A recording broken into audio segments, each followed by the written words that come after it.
నమస్కారం, బతుకమ్మ సమాచారానికి స్వాగతం.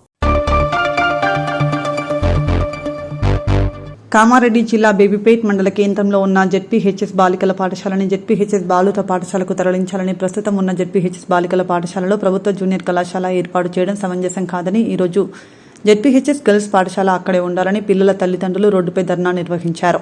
డీఈఓ వెంటనే తీర్మానం రద్దు చేసి విద్యార్థుల తల్లిదండ్రులను బాధ పెట్టొద్దని సందర్భంగా వారు తెలిపారు. లేదంటే ఇంకా పెద్ద ఎత్తున ధర్నాలు కొనసాగిస్తామని పిల్లల తల్లిదండ్రులు ఈ సందర్భంగా హెచ్చరించారు.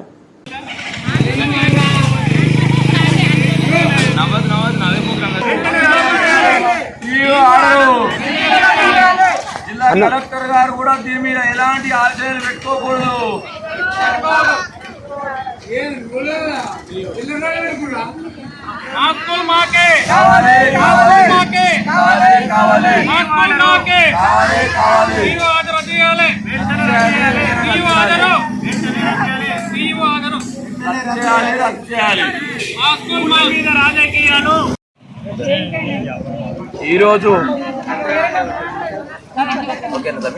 ఈరోజు జరుగుతున్నటువంటి ఈ సంఘటన బీబీపేట గల్సా స్కూల్. ఈ గల్సా స్కూలు చరిత్ర గల స్కూలు. ఇది నిన్న ఇయ్యలేని స్కూల్ కాదు, ఇది మండలానికి సంబంధించిన స్కూలు. ఇక్కడికి వెళ్ళి తీయడానికి ఎవరికి కూడా ఇక్కడ ఛాయిస్ లేదు, తీయడానికి మేము కూడా ఒప్పుకోవడం లేదు. పేరెంట్స్ తరఫున మేము ఒక్కటే వినియోగించుకుంటున్నాము, డిపిఓ గారు ఇది మీకు ఎలాంటి ఉద్దేశం, డిఓ గారు మీకు ఎలాంటి ఉద్దేశంతో మీరు ఈ జియో పాస్ చేశారో కానీ ఈ జియోను తక్షణమే మీరు వెనుకకు వాపసు తీసుకోవాలి. ఎందుకంటే రేపు ఈ పేరెంట్స్ తరఫున ఇది మండలానికి సంబంధించిన స్కూలు. పేరెంట్స్ తరఫున ఈ మండలం మొత్తము ఒకవేళ ఉద్యమం చాలైతే మీకు చాలా ఇబ్బంది జరుగుతుంది. ఎందుకంటే మీకు ఎవరిచ్చిన ఆర్డర్ ప్రకారంగా మీరు ఈ మమ్మల్ని ఈ ఎండల ఈ బాధ పెడుతున్నారు. ఇవి ఇప్పటికే మా కలకల మీకు ఎంతో కొంత తగులుతుంది. మీరు అనవసరమైన రాజకీయాలు ఎవరితోనో మాటలు పెట్టుకొని మీరు అనవసరంగా మమ్మల్ని ఇబ్బంది పెట్టకూడదు. మీరు ఎక్కడ ఉన్నా మీరు దీన్ని తక్షణమే వాపసు తీసుకొని మా పేరెంట్స్ను మూల పని వాళ్ళని చేసుకొని ఇవ్వాలంటే మీరు ఇచ్చిన లెటర్ ఏదైతుందో వాపసు తీసేసుకొని మమ్మల్ని మా పిల్లల్ని ఎక్కడ ఉన్న అక్కడ ఉంచాలని మేము కోరుకుంటున్నాము. హై స్కూల్ అనేది ఒకటే ఆ ఒకటి కూడా తీసేయడానికి వీల్లేదు. ఇది గత 10 రోజుల నుంచి నడుస్తూనే ఉన్నది. గర్ల్స్ హై స్కూల్ అనేది ఇక్కడ దగ్గర తీయడానికి వీల్లేదు. కాలేజ్ కూడా వాళ్ళు మన పిల్లలే, వీళ్ళు మన పిల్లలే, అందరు మన పిల్లలే కాబట్టి కాలేజ్ కూడా ఉండాలి. కాలేజ్ తీయడానికి కూడా వీల్లేదు. ఈ స్కూల్ మార్చడానికి వీల్లేదు. ఇది లేడీస్ స్కూల్ కాబట్టి మారవకూడదు. అంతే మా విజ్ఞప్తి.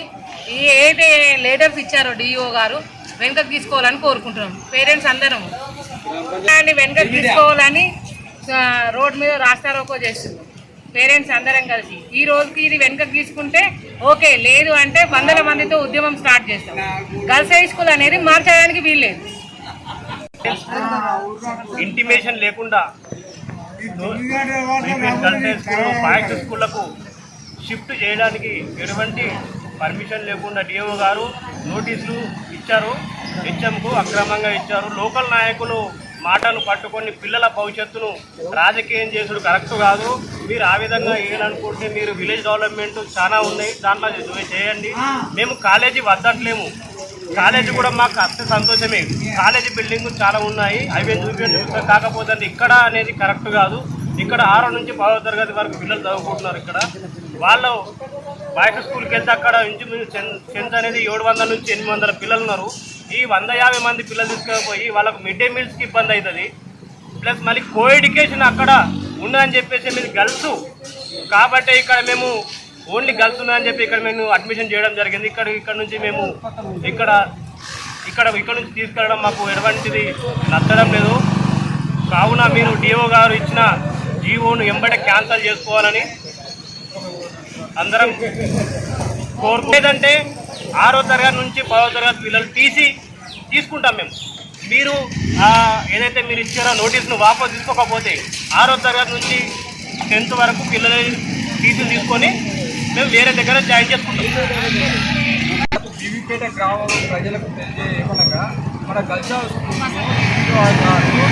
స్కూల్ నుంచి ఇక్కడ నుంచి తీసేసి బయట చేద్దామని అనుకుంటున్నారు. కావున ఇది 40 సంవత్సరాల నుంచి వస్తున్న కల్చర్ స్కూల్కు బాయ్స్ కల్చర్ ఉంచారు కాబట్టి ఇప్పుడు కూడా అదే విధంగా నడవాలని మన ప్రజలకు చుట్టుపక్కల ఊళ్ళ నుంచి పిల్లలు కూడా వస్తారు కాబట్టి వాళ్ళకు ఉంటుంది కాబట్టి అందరు కావాలి ఇదే స్కూల్ ఉండాలని కోరుతున్నారు. అందరికి ప్రేరణ ఇక్కడనే కోరుకుంటున్నారు అని మేము ఈ ధర్నా చేస్తున్నాము. అందరికి ఈ లెటర్ తక్షణమే రిటర్న్ తీసుకోవాలని కోరుతున్నాము. కలెక్టర్ కూడా ఖచ్చితంగా ఈ ఆర్డర్ను రిటర్న్ తీసుకోవాలని కోరుతున్నాము. గర్ల్సే బాయ్సే ఉంచాలి పిల్లలు కాబట్టి, ఎందుకంటే చిన్నపిల్లలు ఇప్పుడు టెక్నాలజీ పెరిగింది కాబట్టి పిల్లలకు చాలా అడ్వాన్స్గా మన టెక్నాలజీ తెలవడం కాబట్టి ఫోన్ల వల్ల పిల్లలకు టీచింగ్ చేయడము, ఆడపిల్లలను ఈ చిన్న ప్రాబ్లమ్స్ జరుగుతున్నాయి కాబట్టి పిల్లలను సపరేట్ వస్తేనే బాగుంటుందని మేము పేరెంట్స్ అందరం కోరుతున్నాము. డిఈఆర్ గారు ఖచ్చితంగా తక్షణమే మన ఈ లెటర్ను వాపసు తీసుకోవాలి, పిల్లలను సురక్షితంగా కాపాడాలి, ఆడపిల్లలకు ఇబ్బంది కలగకుండా ఉంచాలని కోరుతున్నాను.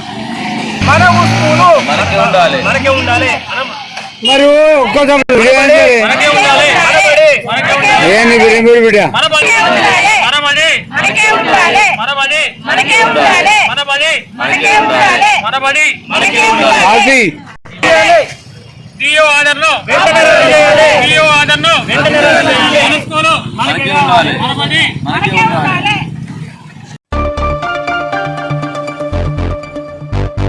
గద్వాల్ మండలం పుటన్పల్లి గ్రామ సమీపంలో సాగు పత్తి విత్తనాల పంటలపై తెలంగాణ రాష్ట్ర వ్యవసాయ రైతు సంక్షేమ కమిషన్ చైర్మన్ ఎం కోదండరెడ్డి రైతుల నుంచి వారి సమస్యలను అడిగి తెలుసుకుంటున్న సమయంలో అలంపూర్ మాజీ ఎమ్మెల్యే సంపత్ కుమార్ మరియు టీఆర్ఎస్ పార్టీ నాయకుడు కుర్వ విజయ్ అనుచరుల మధ్య వాగ్వాదం తోపులాట చోటు చేసుకుంది.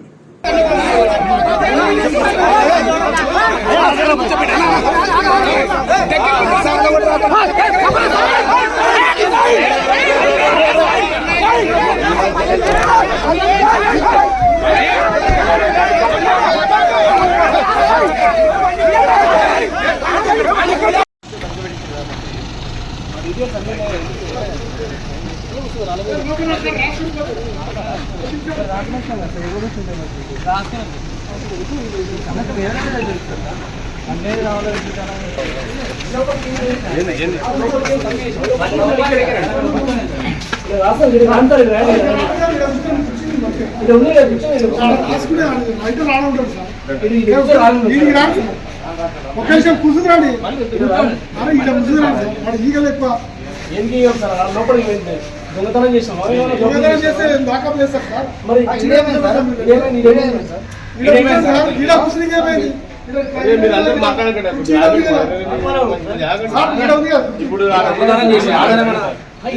దొంగతనం చేశారు పద్ధతి ప్రకారం రాసుకుంటాం.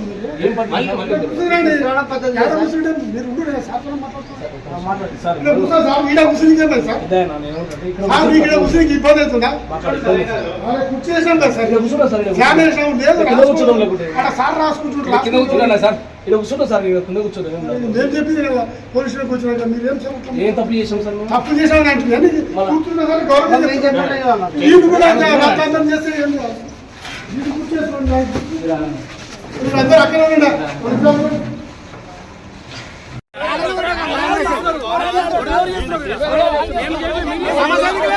సమస్య ఆడైనా ఉంటుంది.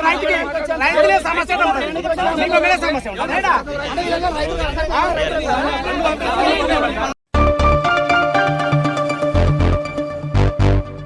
అంగన్వాడీ కేంద్రాల్లో కూడా ప్రైవేట్ పాఠశాలలకు దీటుగా పిల్లలకు నాణ్యమైన విద్యా బోధన అందించడం జరుగుతుందని, పిల్లల బోధన పోషణ పరంగా ఎంతో ముందంజలో ఉందని అంగన్వాడీ సూపర్వైజర్ లక్ష్మి, అంగన్వాడీ టీచర్ వెంకటలక్ష్మి అన్నారు. శుక్రవారం ఎన్టీపీసీ 23వ డివిజన్ ఆటో నగర్లోని అంగన్వాడీ కేంద్రంలో అమ్మ మాట అంగన్వాడీ బాట కార్యక్రమంలో భాగంగా పిల్లలకు అక్షరాభ్యాసం, అన్నప్రాసన కార్యక్రమాలు నిర్వహించారు. కార్యక్రమంలో అంగన్వాడీ టీచర్ సుధారాణి, అమృత, రమాదేవి, పుష్పలత, శంకరమ్మ, సరిత, భూలక్ష్మి మరియు ఆర్పీలు Padmavathi, Hemalatha, Sujatha, anganwadi helpers, NTPC town president Panja Shankaramma, సంఘ సభ్యులు, పేరెంట్స్ పాల్గొన్నారు.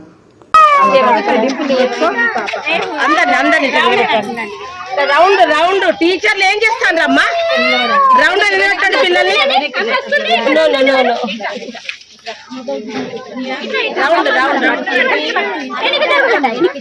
ఎవరి పేరెంట్ వాళ్ళ పిల్లల దగ్గర ఉండండి. ఎవరి పేరెంట్ వాళ్ళ పిల్లల దగ్గర ఉండండి.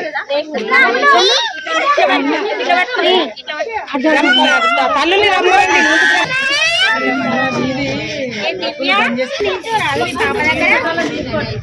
అందం ఊరికి వాడి ముద్దు ప్రైవేటు మాట అంగన్వాడీ బాట అంగన్వాడీ అందం అంగన్వాడీ ఉండగా అంగన్వాడీ ఆశయం అంగన్వాడీ బడి అభివృద్ధిల ఒడి అంగన్వాడీ బడి అభివృద్ధిల ఒడి అంగన్వాడీ దారి అభివృద్ధికి రహదారి అంగన్వాడీకి దారి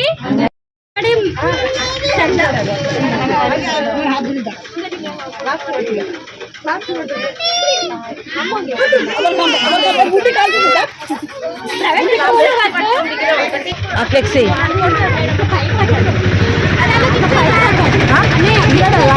బాట అంగన్వాడీకి అందం పిల్లలు డబ్బులెందుకు దండగా అంగన్వాడీ ఉండగా అంగన్వాడీ దారి అభివృద్ధికి రహదారి అంగన్వాడీ ముద్దు ప్రైవేటు వద్దు అంగన్వాడీ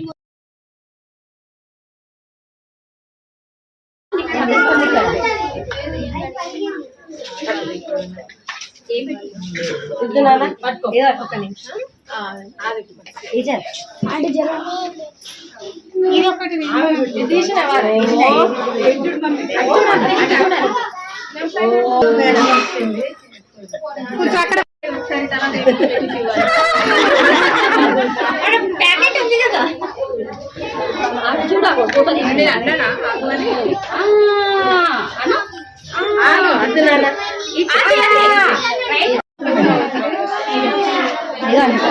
అయ్యో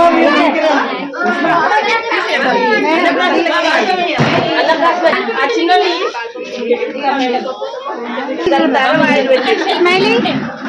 అన్నయ్య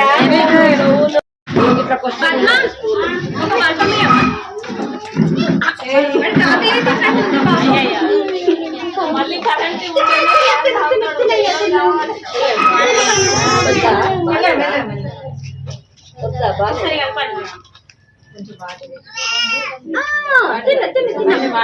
కొంచెం వాటర్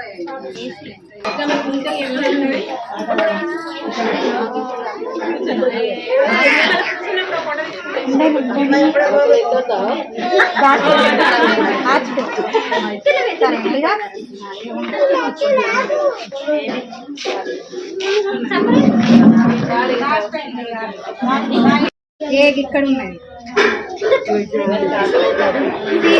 రేపు ఇస్తుంది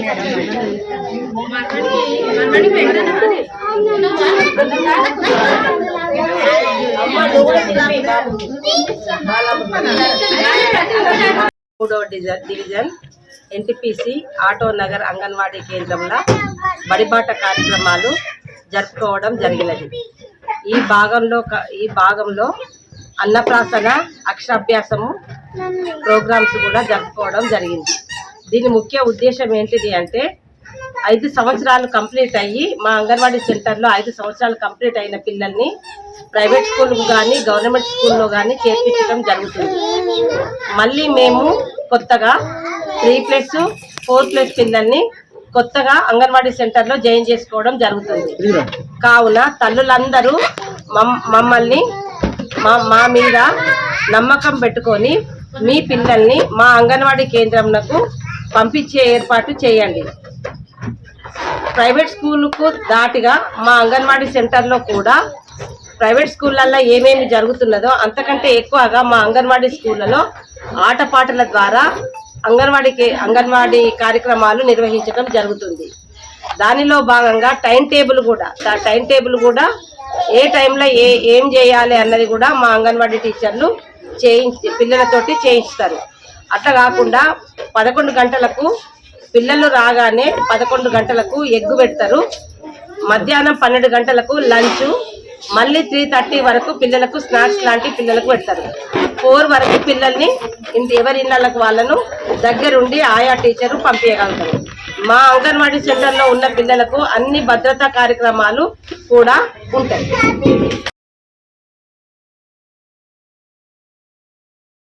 ఈరోజు ఆటోనగర్ సెంటర్లోని మా అక్షరాభ్యాసం బడిబాట కార్యక్రమంలో భాగంగా అన్నప్రాసన అండ్ అక్షరాభ్యాసం కూడా చేయించడం జరిగింది.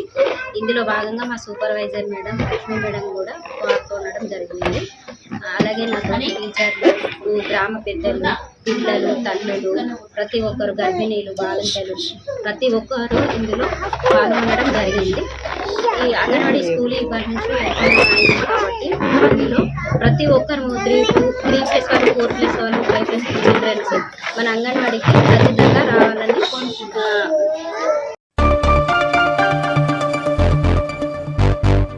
గత పాలకులు నాశనం చేసిన రాష్ట్ర ఆర్థిక పరిస్థితిని బాగుచేస్తూ అదే సమయంలో సంక్షేమ అభివృద్ధి కార్యక్రమాలు అమలు చేస్తున్నామని రాష్ట్ర రెవెన్యూ, సమాచార, గృహ నిర్మాణ శాఖల మంత్రి పొంగులేటి శ్రీనివాసరెడ్డి అన్నారు. శుక్రవారం మంత్రి పొంగులేటి శ్రీనివాసరెడ్డి, రాష్ట్ర ఐటీ పరిశ్రమలు, శాసనసభ వ్యవహారాల శాఖ మంత్రి దుద్దిల శ్రీధర్బాబు, కరీంనగర్ సుధా, చైర్మన్ కె నరేందర్ రెడ్డి, జిల్లా కలెక్టర్ కోయ శ్రీహర్ష, ఎమ్మెల్యేలు చింతకుంట విజయరమణారావు, మక్కన్ సింగ్ రాజ్ ఠాకూర్, ఎమ్మెల్సీ భానుప్రసాదరావుతో కలిసి ఎలిగేడు మండలంలో నూతన పోలీస్ స్టేషన్ను ప్రారంభించారు.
కావాల్సిందిగా మీ అందరూ గౌరవనీయులైనటువంటి గ్రంథాలయ చైర్మన్ అన్నయ్య గౌడ్ గారిని వేదిక మీద కావాల్సిందిగా కోరుచున్నాం. ఎలిగేడు గారిని వేదిక మీద కావాల్సిందిగా కోరుచున్నాం. ఫ్యాక్ట్ చైర్మన్ ఇద్దరు ఎలిగేడు వాళ్ళు వేదిక మీదకి రావాల్సిందిగా కోరుచున్నాం. ఇప్పుడు చిన్న ఫెలిసిటేషన్ కు అనుమతించాలని కోరుతూ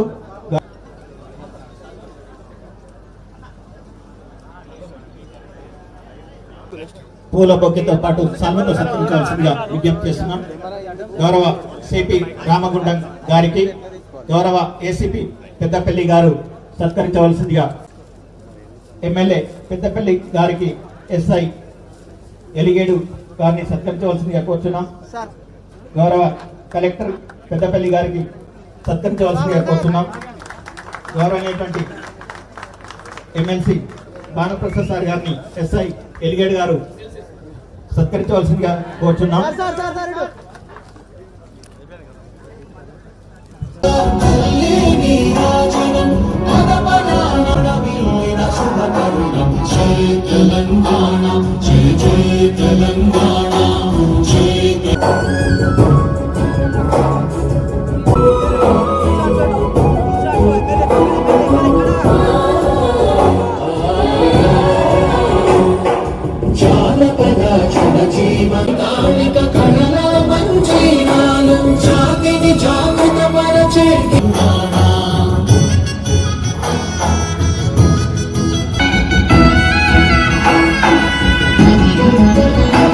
చాలా సంతోషం. ఇంతకుముందు మీ అభిమాన నాయకులు స్థానిక శాసనసభ్యులు చెప్పినట్లు ఈ మండలం ఏర్పడి సుమారు 24 సంవత్సరాలు అయినా ఇక్కడ పోలీస్ స్టేషన్ ని మళ్ళీ మండలం ఎవరైతే తీసుకురావడానికి ప్రధాన పాత్ర పోషించారో మరి వారు శాసనసభ్యులు అయిన తర్వాతనే గౌరవ ముఖ్యమంత్రి రేవంత్ రెడ్డి గారిని ఒప్పించి మెప్పించి శ్రీధర్ బాబు గారిని ఒప్పించి ఇక్కడ మంచి అద్భుతమైన పోలీస్ స్టేషన్ ఏర్పాటు చేసుకున్నందుకు మీ పక్షాన ప్రభుత్వ పక్షాన స్థానిక శాసనసభ్యులు మిత్రుల్ని మనస్ఫూర్తిగా అభినందిస్తూ, ఏదైతే నిత్యమో మీతోనే ఉంటూ తను పదవిలో ఉన్నా లేకపోయినా 2 పర్యాయాలు శాసనసభ్యుడిగా కొద్ది తేడాతో ఓడిపోయిన నిత్యము పొట్టు వదలని విక్రమార్కుళ్ళ ప్రజాసేసే ప్రజల కష్టాలే తన కష్టాలుగా భావించి నిత్యము మీలో మమేకమై ఉండబట్టే 3వ పర్యాయం మీ దీవెనలతో ఇందిరమ్మ ప్రభుత్వంలో మీ శాసనసభ్యుడు వాటా కూడా పంపించినందుకు మనస్ఫూర్తిగా మిమ్మల్ని కూడా అభినందిస్తున్నా. ఎందుకంటే జనరల్ గా ఎమ్మెల్యే ఎన్నికలు లేకపోతే ఎన్నికలంటూ వచ్చేసరికి ఎక్కడి నుంచో వచ్చి వాళ్తుంటారు. ఎన్నికలు అయిపోయిన తర్వాత గెలిచినా ఉండరు, ఓడిపోయినా ఉండరు. కానీ మీ శాసనసభ్యులు ఓడిపోయినప్పుడు మిమ్మల్ని అట్టి పెట్టుకొని ఉన్నారు. గెలిచి రాష్ట్రంలో ఇందిరమ్మ ప్రభుత్వం వచ్చిన తర్వాత కూడా హైదరాబాద్ లో ఎప్పుడన్నా ఒక రోజు ఉండండి అన్నా అంటే కావాలంటే మళ్ళీ రేపు పొద్దున వస్తున్నా నా కాన్స్టిట్యున్సీకి పోయి పొద్దున్నే ఒక్కసారి మా వాళ్ళందరినీ కనపడాలి అని హైదరాబాద్ నుంచి మళ్ళీ మీ కాన్స్టిట్యున్సీకి వచ్చి మళ్ళీ పొద్దున్న హైదరాబాద్ వచ్చిన సందర్భాలు కోకొల్లలు ఉన్నాయి. నిజంగా ఇటువంటి శాసనసభ్యుడిని మీరు మనస్ఫూర్తిగా దీవించినందుకు మీ పక్షాన కూడా అభినందిస్తూ, మన ఇందిరమ్మ ప్రభుత్వంలో తెచ్చుకున్న ఈ ఇందిరమ్మ ప్రభుత్వంలో రాష్ట్ర ఆర్థిక పరిస్థితి బాగలేకపోయినా ఇచ్చిన ప్రతి మాటని వీలైనన్ని చేస్తూ ఆనాటి ప్రభుత్వము ఏవైతే సంక్షేమాలు అభివృద్ధి కార్యక్రమాలు చేశామని చెబుతున్నారో వాటిలో ఏ ఒక్క కార్యక్రమాన్ని కూడా పక్కన పెట్టకుండా ప్రతి కార్యక్రమాన్ని చేస్తూ వాటికి అదనంగా ఆ దొరవారు చేసిన అప్పులు ప్రతి నెల అసలు మిత్తి 6,500 కోట్లు కడుతూ మన ప్రభుత్వంలో సంక్షేమ కార్యక్రమాలు అభివృద్ధిని కూడా జోడెడ్ల గౌరవ ముఖ్యమంత్రి రేవంత్ రెడ్డి గారి నాయకత్వంలోని మన ప్రభుత్వం కేబినెట్ మంత్రులమంతా ప్రజల సంక్షేమం కోసం, పేదోడి సంక్షేమం కోసం ఎలా పనిచేస్తుందో మీరు ప్రత్యక్షంగా చూస్తున్నారు. అంతేకాదు అనేక సంక్షేమ కార్యక్రమాలతో పాటు ఆనాటి ధరణితో ఏవైతే భూములున్న ఆసాములు రైతులు ఇబ్బంది పడ్డారో, ఏదైతే నలుగురు వ్యక్తులు 4 గోడల మధ్య వారి స్వార్థం కోసం ధరణిని తీసుకొచ్చి రాష్ట్ర ప్రజలని సుమారు 4.5 సంవత్సరాలు హింస పెట్టిన ధరణిని అన్న మాట ప్రకారం బంగాళాఖాతంలో వేసి అద్భుతమైన భూభారతి, ప్రతి జబ్బుకి మందు ఎలా ఉంటుందో ఈ భూభారతి 2025 చట్టం ద్వారా రాష్ట్రంలో ఉండే భూములున్న ఆసాములకి రైతులకి పూర్తి భద్రత కల్పించే ఈ భూభారతిని తేవటమే కాకుండా ఈ 20వ తారీఖు లోపు అన్ని రెవెన్యూ గ్రామాలకు రెవెన్యూ అధికారులు వచ్చారు. మీ సమస్యలు మీ గ్రామంలోనే వచ్చి తీసుకొని మీ దగ్గరే పరిష్కరిస్తారు. ఏ ఒక్క వ్యక్తి కూడా ఆలి మెడలో ఉన్న తాలిని అమ్ముకొని కోర్టుల చుట్టూ తిరగకుండా ఉండే విధంగా ఈ భూభారతి చట్టంతో ప్రతి సమస్యని పరిష్కరించే విధంగా ఈ చట్టం తెచ్చుకున్నాం మీ అందరి కష్ట ఫలితంగా. అప్పటి ప్రభుత్వం ఆనాడు 99-2000 సంవత్సరంలో ఆనాటి అప్పటి ముఖ్యమంత్రి నారా చంద్రబాబు నాయుడు గారు మహిళా జన్మభూమిలో వడగాపు వచ్చినప్పుడు మరి ఎలియేడు ఈ గ్రామాల 10 గ్రామాల్లో ఉన్నటువంటి ప్రజలందరూ ఆనాడు వడగాపుకి వెళ్ళి మాకు తప్పకుండా మీరు ఈ ఉమ్మడి కరీంనగర్ జిల్లాలో 57 మండలంగా ఎలియేడు మండలాన్ని ఇవ్వాలని చెప్పి ఆనాడు మనందరం కూడా నాతో పాటు అప్పుడు నేను జడిపిటీస్గా జూలేపల్లి జడిపిటీస్గా ఈ ప్రాంతంలో ఉన్నప్పుడు మరి ఆనాడు అప్పుడు మనందరం కూడా ఒత్తిడి తీసుకొచ్చినాం. ఒత్తిడి తీసుకొస్తే ఆనాడు అప్పుడు మండలి ఇచ్చే సాధ్యం కాలేదు. 99లో ఎన్నికలు జరిగితే ఆనాడు మళ్ళీ తెలుగుదేశం పార్టీ రెండోసారి చంద్రబాబు నాయుడు గారి నాయకత్వంలో ఆనాడు అధికారంలోకి వచ్చిన తర్వాత ఆనాడు ఇక్కడ సుల్తాన్పూర్ గ్రామంలో మళ్ళీ రెండోసారి అధికారంలోకి వచ్చినప్పుడు రైతు జన్మభూమిలో మళ్ళీ ఇక్కడికే ఇదే మండలి రావడం జరిగింది.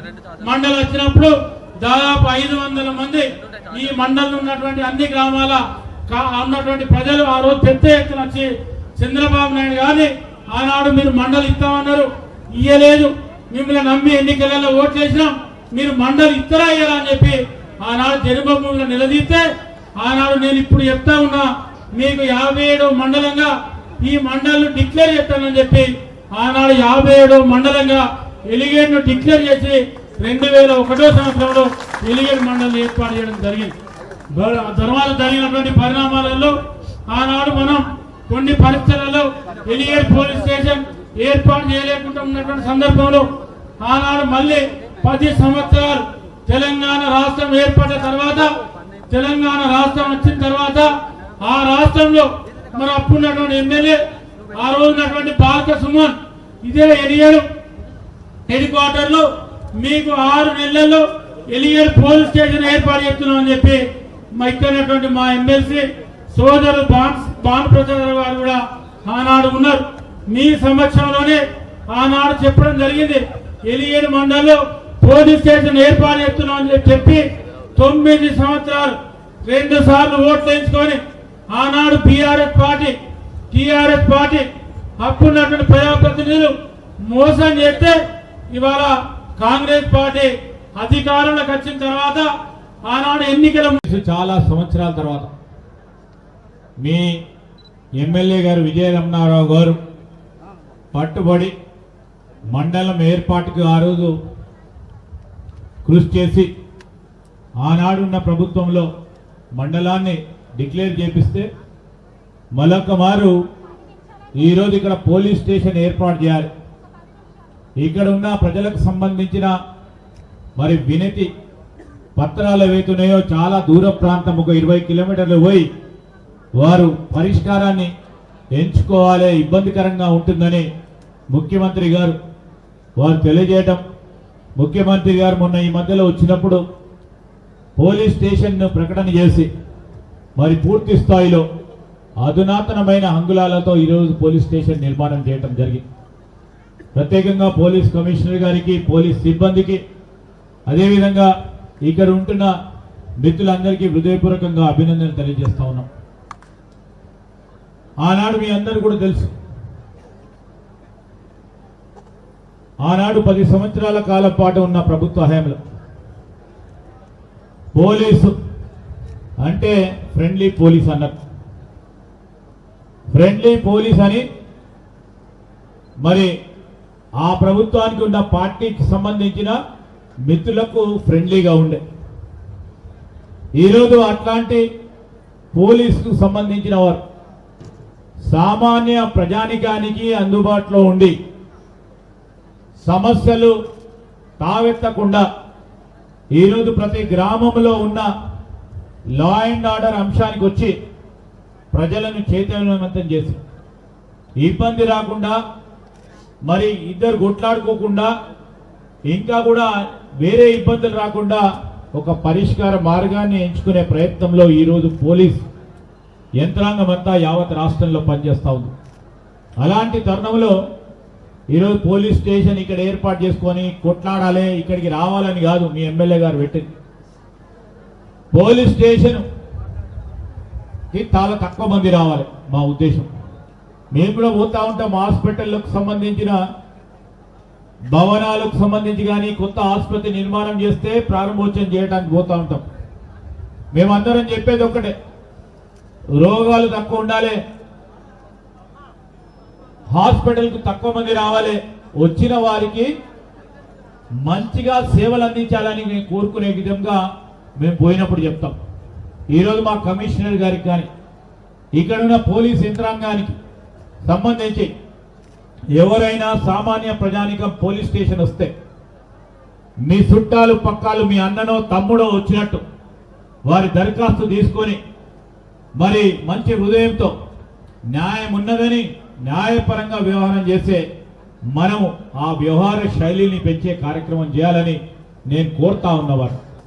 చాలా కాలంగా ఈ మండలంలో పోలీస్ స్టేషన్ కావాలనేటువంటి ఒక కోరిక ఇక్కడ ఉన్నటువంటి ప్రజల్లో ఉంది. అయితే ఈ కోరిక ఎప్పటి నుంచో ఎన్నో సందర్భాల్లో, గతంలో కూడా మేము ఇక్కడికి వచ్చినప్పుడు అనేక సందర్భాల్లో రిప్రజెంటేషన్స్ వచ్చేటువంటి పరిస్థితి ఉంది. కానీ ఈరోజు విజయరామరావు గారి నేతృత్వంలో, పెద్దలు శ్రీధరబాబు గారి నేతృత్వంలో ఈరోజు ఈ పోలీస్ స్టేషన్ సాధించుకోవడం ఖచ్చితంగా ఈ మండల ప్రజలందరికీ కూడా శుభసూచకం. ఖచ్చితంగా ఈ మండలానికి ప్రజల యొక్క ఆకాంక్ష తీరిన రోజు ఈరోజు. ఇప్పుడే కమిషనర్ గారు చెప్పినటువంటి విధంగా ఒకే రోజు ఇన్ని పోలీస్ స్టేషన్లని ఒక నియోజకవర్గంలో ప్రారంభించుకోవడం అనేటువంటిది ఇది ఖచ్చితంగా ఒక చరిత్రలో ఉంటుంది. ఇది కేవలం ప్రజల పట్ల పూర్తి స్థాయిలో ప్రజల యొక్క వారి కోరికలేంటి, వారి కోరికల ప్రకారంగా పనిచేయాలనేటువంటి ఉద్దేశంతో ఇక్కడ పనిచేస్తున్నటువంటి స్థానిక ఎమ్మెల్యే విజయరామరావు గారు ఖచ్చితంగా ప్రజల పక్షాన, ప్రజల కోరికల పక్షాన ఉండేటువంటి వ్యక్తిగా ఈరోజు వీటిని సాధించడం, దానికి పూర్తి స్థాయిలో మన మంత్రి గారు శ్రీధరబాబు గారు సహకరించినందుకు వారికి కూడా ప్రత్యేకమైనటువంటి కృతజ్ఞతలు తెలియజేస్తున్నాం. ఈ సమావేశంలో ఇంకా చాలా మంది మాట్లాడాల్సినటువంటి ఇది ఉంది కాబట్టి ఇక్కడ పెద్దగా ఎక్కువగా మంత్రివర్గ సోదరులు, నాటికి ముఖ్య అతిథిగా విచ్చేసిన మా సహచర శాసన సభ్యులు విజయరామరావు గారు, సింగరేణి సంస్థ సిబిఎస్ఈ స్కూల్ ప్రారంభోత్సవ ఆహ్వానంలో అధికార పార్టీ ఆధిపత్యం. సింగరేణి సిఎండి యూనియన్ నాయకులకు అవమానం జరిగిందని ఏఐటీయూసీ అధ్యక్షులు వాసిరెడ్డి సీతారామయ్య ఆరోపించారు. ఈ మేరకు గోదావరికని భాస్కరరావు భవన్లో శుక్రవారం ఏర్పాటు చేసిన సమావేశంలో సీతారామయ్య మాట్లాడుతూ సింగరేణి కార్మికుల పిల్లలకు చదువుల విషయంలో తలెత్తుతున్న ఇబ్బందులను ఏఐటీయూసీ గుర్తింపు సంఘంగా గుర్తించి సింగరేణిలో సిబిఎస్ఈ స్కూల్ ఏర్పాటు చేయాలని సిఎన్ఎండి బలరాంతో చర్చించడం జరిగిందని, ఈ మేరకు మొదటగా గోదావరికనిలో, తర్వాత బెల్లంపల్లి రీజియన్ శ్రీరాంపూర్లో ఒక సిబిఎస్ఈ స్కూల్ ఏర్పాటుకు అంగీకరించి నేడు 8వ కాలనీలో సిబిఎస్ఈ స్కూల్ ప్రారంభోత్సవం చేసుకుంటుందని, కానీ సొమ్ము సింగరేణిది, పెత్తనం ప్రభుత్వానిది అన్నట్లుగా ఉందని ఎద్దేవా చేశారు.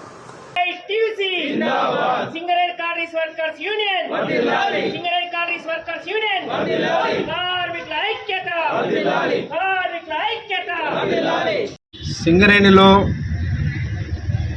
గత సంవత్సరం గుర్తింపు కార్మిక సంఘం ఎన్నికలైన తర్వాత ఏఐటీసీ యూనియన్ గుర్తింపు సంఘంగా గెలవగానే యాజమాన్యానికి కొన్ని డిమాండ్లు పెట్టాం.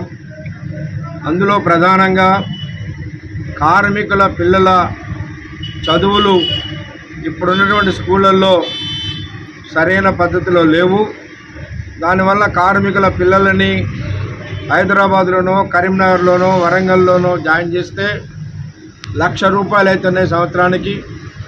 చిన్నపిల్లల కుటుంబానికి దూరంగా ఉంచాల్సి వస్తుంది. కాబట్టి సింగరేణి ప్రాంతంలోనే సిబిఎస్ సిలబస్ తోటి స్కూల్స్ ఏర్పాటు చేయాలని మేము ఏఐటీసీగా కోరాం. ఆ డిమాండ్ మీదకి సింగరేణి సిఎండి గారు ఇతర డైరెక్టర్లు కూడా స్పందించి అంగీకరించి మొదటగా గోదావరిఖనిలో ఒకటి, బెల్లంపల్లి రీజియన్లో శ్రీరాంపూర్ ప్రాంతంలో ఒకటి ఏర్పాటు చేస్తామన్నారు. ఈ సంవత్సరం గోదావరిఖని స్కూల్కి పర్మిషన్ వచ్చింది. దానికి ఈరోజు ఇనాగ్రేషన్ చేస్తూ ఉన్నారు. ఈ ఇనాగ్రేషన్కి సంబంధించినటువంటి ఇన్విటేషన్ ఎట్లా ఉందంటే, ఒక్కసారి దీన్ని చూస్తే మీకు అర్థమైంది. ఈ ఇన్విటేషన్లో పైనుంచి కింది దాకా 10 మంది పేర్ల పైన మంత్రులు, ఎమ్మెల్యేలు, ఎమ్మెల్సీలు, ఇంకా ఇతర అధికార పార్టీకి సంబంధించిన వాళ్ళ పేర్లు పెట్టి సింగరేణి సిఎండి పేరుతో సహా డైరెక్టర్ల పేర్లు, యూనియన్ నాయకుల పేర్లు చిన్నగా కింద వేశారు. అంటే అసలు ఈ కంపెనీని నడిపిస్తున్నది ఎవరు? సింగరేణి యాజమాన్యం. సింగరేణిలో కార్మికులు, కార్మిక సంఘాలు ఏమాత్రం ప్రాధాన్యత లేకుండా ఇవాళ అధికార పార్టీలో ఉన్నటువంటి వాళ్ళకి ఒత్తాసు పలికే విధంగా చెంచాగిరి చేసే పద్ధతుల్లో సింగరేణి యాజమాన్యం ప్రవర్తిస్తూ ఉంది. సింగరేణి చరిత్రలో ఏనాడు గతంలో ఇంతకంటే పెద్ద పెద్ద మంత్రులు, ఎమ్మెల్యేలు, ముఖ్యమంత్రులు చేశారు, కానీ ఈ విధంగా సింగరేణి యాజమాన్యం ఎప్పుడు చేయాల. ఇవాళ జనరల్ మేనేజర్లు సిగ్గు లేకుండా సంఖలో పుస్తకాలు పెట్టుకొని ఎమ్మెల్యేల దగ్గరికి పోయి మాట్లాడుతూ ఉన్నారు. ఒకనాడు ఎమ్మెల్యేలైనా ఎవరైనా సింగరేణి ఆఫీస్కి వచ్చి ఏదైనా సమస్యలు ఉంటే చర్చించేవాడు. కానీ ఈనాడు సింగరేణి యాజమాన్యం ఆ విధంగా చేయటం వల్ల దీనికి కారణం ఏంటంటే, పెద్ద అధికారులు తమ పదవులను కాపాడుకోవడం కొరకు వాళ్ళు ఇవాళ అధికార పార్టీకి వంది మాగిదలుగా మారిపోవడం వల్ల ఇవాళ కింద అధికారులు అదే పరిస్థితికి వచ్చింది. ఇవాళ మైన్స్ మీద ఒక షిఫ్ట్ మార్చే పనికి కూడా ఎమ్మెల్యేలు, మంత్రుల రికమెండేషన్లు అంటే ఇక ఎందుకండి ఈ సింగరేణి? ఈ కార్మిక సంఘాలేంటి, కార్మికులేంటి? గతంలో ఏదైనా ఒక కోల్ కట్టర్కి సంబంధించిన సమస్య వస్తే యూనియన్ లీడర్లు కూడా అవసరం లేదు, కోల్ కట్టర్లే పోయి మేనేజర్ దగ్గర మాట్లాడుకునేవాళ్ళు. లేదా టిమ్మర్ మేళ సమస్య వస్తే వాళ్ళు పోయి మాట్లాడుకునేవాళ్ళు. కోల్ ఫీల్డ్ల సమస్య వస్తే వాళ్ళు పోయి మాట్లాడుకునేవాళ్ళు. ఏదైనా పెద్ద సమస్య వస్తే యూనియన్ లీడర్లు మాట్లాడేటోళ్ళు. ఇప్పుడు ఏమి లేదు, మొత్తం పైరవీకార విధానం. మొత్తం ఇవాళ ఎమ్మెల్యేలు, మంత్రులు, ఎమ్మెల్సీలు, ఇంకా అధికార పార్టీ వందే మాగ వీళ్ళందరూ ఇది చేస్తూ ఉన్నారు. సింగరేణి స్థాయికి దిగజార్చినటువంటి అధికారులు తమ స్వార్థం కొరకు, తమ యొక్క పదవులను కాపాడుకోవడానికి ఈ విధంగా సింగరేణిని ప్రభుత్వం దగ్గర తాకట్టు పెట్టే పద్ధతి తీసుకొస్తూ ఉన్నారు. దీన్ని మేము వ్యతిరేకిస్తూ ఉన్నాం. ఇది కార్మికుల్లో తప్పనిసరిగా తిరుగుబాటు వస్తుంది. ఇవాళ సీనియర్ కార్మికులకు అన్యాయం జరిగే పద్ధతుల్లో క్వార్టర్లు జూనియర్లకి అలాట్మెంట్లు చేపిస్తూ ఉన్నారు. ట్రాన్స్ఫర్లు అదే పద్ధతిలో జరుగుతూ ఉన్నాయి. అసలు సీనియారిటీ ప్రకారం ఒక సిస్టంలో చేయాల్సినటువంటి పనులని ఇవాళ ఈ విధంగా జరుగుతూ ఉంది. దీనికి బాధ్యులైన అధికారుల మీద చర్య తీసుకోవాలని మేము గుర్తింపు సంఘంగా ఏఐటీసీగా డిమాండ్ చేస్తాం. దేశవ్యాప్తంగా జూలై 9న జరగబోయే సమ్మెలో సంఘటిత, అసంఘటిత కార్మిక వర్గం పాల్గొని విజయవంతం చేయాలని ఏఐటీయూసీ, సిఐటియు, ఐఎఫ్టియు, టీయూసీఏ కార్మిక సంఘాల నాయకులు కడారి సునీల్, ఏ ముత్యమరావు, ఐ కృష్ణ, తోకల రమేష్ కార్మిక వర్గానికి పిలుపునిచ్చారు. దేశవ్యాప్తంగా జూలై 9న జరగబోయే అఖిల భారత సమ్మె విజయవంతం కొరకై జిల్లా కార్మిక సంఘాల సమావేశం శుక్రవారం గోదావరిఖని ఐఎఫ్టియు కార్యాలయంలో జిల్లా కార్మిక సంఘాల సమావేశం ఐఎన్టీయూసీ జిల్లా అధ్యక్షుడు భూమల చందర్ అధ్యక్షతన జరిగిన సమావేశంలో నాయకులు పాల్గొని మాట్లాడారు. జూలై 9న దేశవ్యాప్తంగా జరగబోయేటువంటి అఖిల భారత సమ్మె విజయవంతం కొరకై ఈరోజు పెద్దపల్లి జిల్లా కార్మిక సంఘాల సమావేశం గోదావరిని ఐఎఫ్టీవీ కార్యాలయంలో నిర్వహించుకోవడం జరుగుతూ ఉంది. ఈ సందర్భంగా పలు తీర్మానాలు ఈ కార్మిక సంఘాల సమావేశంలో ఈ సమ్మె విజయవంతానికి అనేక కోణాల నుంచి చర్చించి పెద్దపల్లి జిల్లాలో 100% విజయవంతం చేయడానికి ప్రణాళికను రూపొందించడం జరిగింది. దీనికి సంబంధించి జిల్లా వ్యాప్తంగా సమ్మె నోటీసులు ఇవ్వడం, జిల్లా వ్యాప్తంగా అన్ని ఏరియాలలో ప్రెస్ మీట్లు పెట్టడం, కార్మికులను తట్టి లేపడం, కార్మిక క్షేత్రంలో సమ్మె విజయవంతానికి బైక్ ర్యాలీలు, అదేవిధంగా ప్రదర్శనలు, పికెటింగ్లు, అదేవిధంగా గెట్ టుగెదర్లు నిర్వహించి కార్మికులను చైతన్యవంతం చేయడానికి కార్మిక సంఘాల సమావేశంలో నిర్ణయం తీసుకోవడం జరిగింది. నరేంద్ర మోడీ అనుసరిస్తున్నటువంటి కార్మిక ప్రజా వ్యతిరేక సంస్కరణలు నేపథ్యంలో జరుగుతున్నటువంటి ఈ సమ్మె చాలా నేపథ్యం ఉందని చెప్పేసి కూడా సమావేశం భావించింది. ఒక పక్క మరి మే 29న జరగాల్సినటువంటి సమ్మె, ఆ సమ్మె పాకిస్తాన్ భారత్ యుద్ధం జరుగుతున్నటువంటి తరుణంలో అది తాత్కాలికంగా వాయిదా వేసి ఈ జూలై 9న విజయవంతం చేయడానికి దీనికి సంబంధించినటువంటి ప్లాను కేంద్ర కార్మిక సంఘాలు ఇచ్చినటువంటి పిలుపులో భాగంగా ఈ జూలై 9న జరగబోయేటువంటి సమ్మె విజయవంతానికి ఏఐటీసీ తరఫున, అదేవిధంగా జేఎస్ తరఫున పెద్దపల్లి జిల్లాలో సమ్మెను 100% విజయవంతం చేయడానికి కంకణం కట్టుకొని విస్తృత ప్రచార కార్యక్రమంలో ముందుంటుందని చెప్పేసి కూడా ఈ సందర్భంగా మరి తెలియజేస్తూ జూలై 9న సమ్మెను విజయవంతం చేయడానికి కార్మికులు, కర్షకులు, రైతులు, శ్రామిక సబ్బండ జాతుల కార్మిక వర్గం పాల్గొని 100% విజయవంతం చేయాలని ఈ సందర్భంగా పిలుపునివ్వడం జరుగుతూ ఉంది. దాడి దేశంలో నెలకొన్నటువంటి యుద్ధ నేపథ్యంలో ఆనాడు మే 25వ తేదీ నాడు లేబర్ కోడ్లకు వ్యతిరేకంగా జరపతలపెట్టినటువంటి దేశవ్యాప్త సార్వత్రిక సమ్మెను జూలై 9వ తేదీకి వాయిదా వేయడం అనేది జరిగింది. మోడీ ప్రభుత్వం అనుసరిస్తున్న కార్మిక ప్రజా వ్యతిరేక విధానాలకు నిరసనగా జూలై 9వ తేదీన 43 కోట్ల సంఘటిత అసంఘటిత రంగంలో పనిచేస్తున్నటువంటి కార్మిక వర్గం అంతా కూడా తమ నిరసనను తెలియజేయబోతూ ఉన్నది. ఐక్యంగా సమ్మెలో పాల్గొనబోతూ ఉన్నది. ఇప్పటికే బీజేపీ అధికారంలో ఉన్నటువంటి రాష్ట్రాల్లో, పక్కన ఉన్నటువంటి తెలుగు రాష్ట్రమైనటువంటి ఆంధ్రప్రదేశ్లో 10 గంటల పనిదినాన్ని ప్రవేశపెడుతూ సర్క్యులర్ జారీ చేసినటువంటి నేపథ్యంలో ఈ సమ్మెలో భారతదేశ కార్మిక వర్గం అంతా కూడా పాల్గొని ఈ మోడీ ప్రభుత్వం అనుసరిస్తున్నటువంటి ప్రజా వ్యతిరేక విధానాలపైన తమ నిరసనను తెలియజేయాల్సిందిగా టీసీఐగా కార్మిక వర్గానికి విజ్ఞప్తి చేస్తా ఉన్నాం. కేంద్రంలోని బీజేపీ ప్రభుత్వం అనుసరిస్తున్న కార్మిక ప్రజా వ్యతిరేక విధానాలకు ప్రతిఘటనగా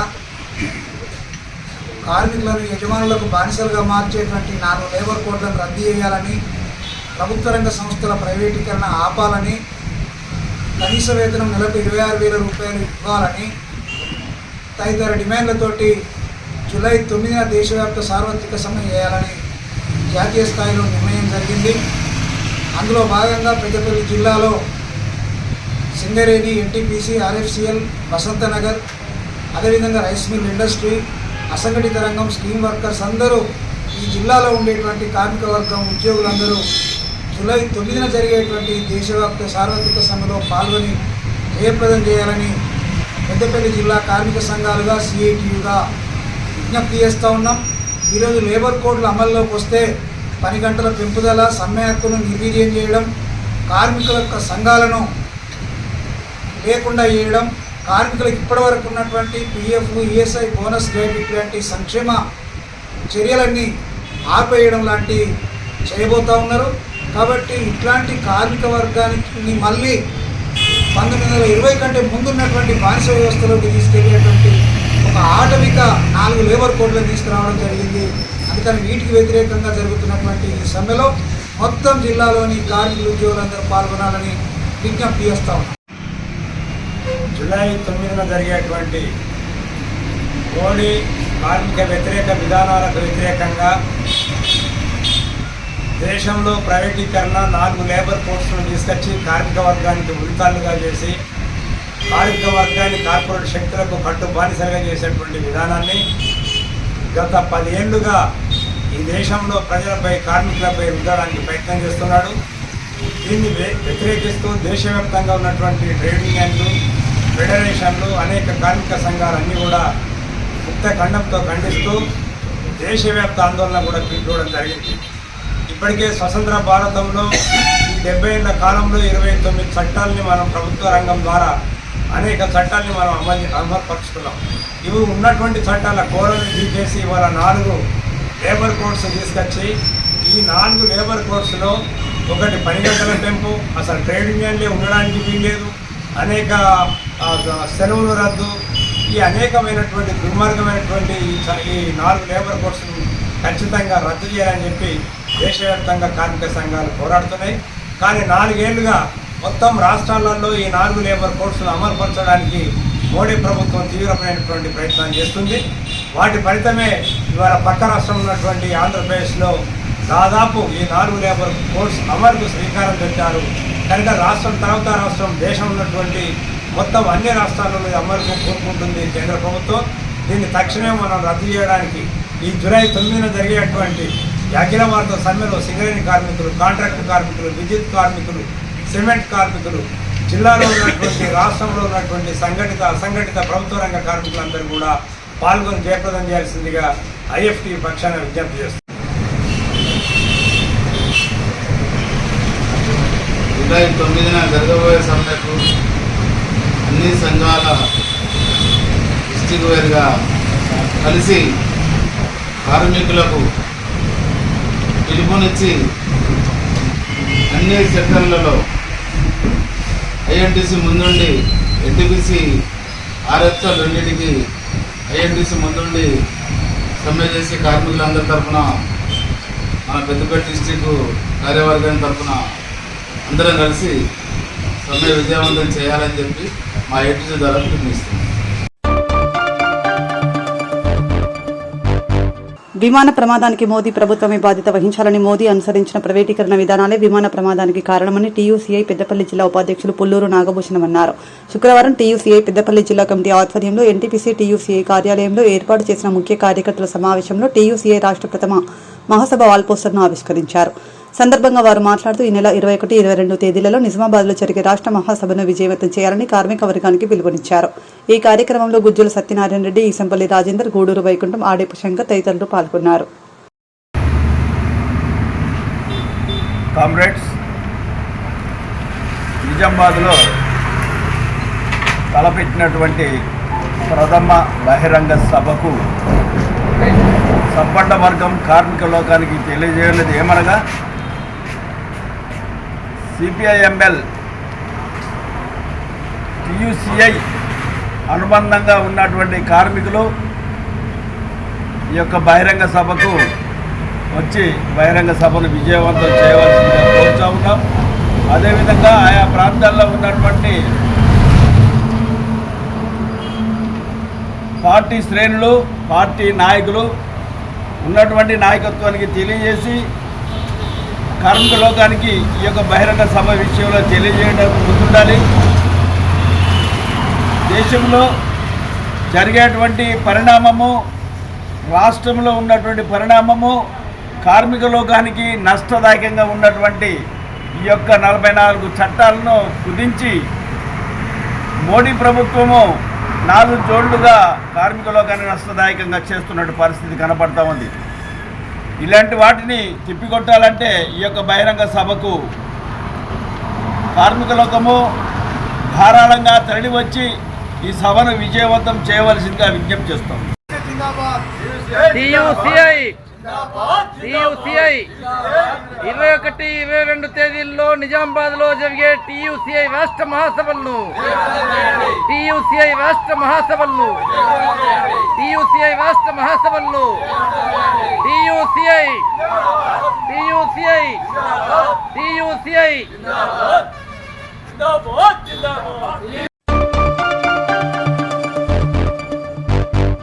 రామగుండం నగరంలో త్వరలో కోతుల బెడద తీరిపోనుంది. కోతుల సమస్యకు సంబంధించి ప్రజల నుండి అనేక ఫిర్యాదులు వస్తున్న నేపథ్యంలో వాటిని బంధించి సుదూరంగా ఉన్న అడవులలో వదిలివేయడానికి జిల్లా కలెక్టర్, రామగుండం నగరపాలక సంస్థ ప్రత్యేక అధికారి కోయ శ్రీహర్ష ఆమోదంతో అదనపు కలెక్టర్, రామగుండం నగరపాలక సంస్థ కమిషనర్ అరుణశ్రీ ఆదేశాల మేరకు రామగుండం నగరపాలక సంస్థ ఇంజనీరింగ్ అధికారులు 10 లక్షల అంచనా వ్యయంతో టెండర్లు పిలిచారు.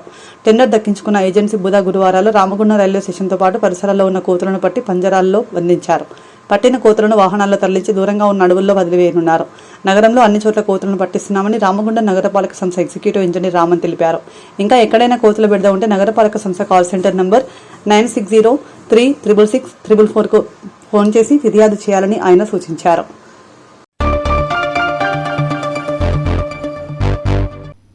ఇంతటితో వార్తలు సమాప్తం. నమస్కారం.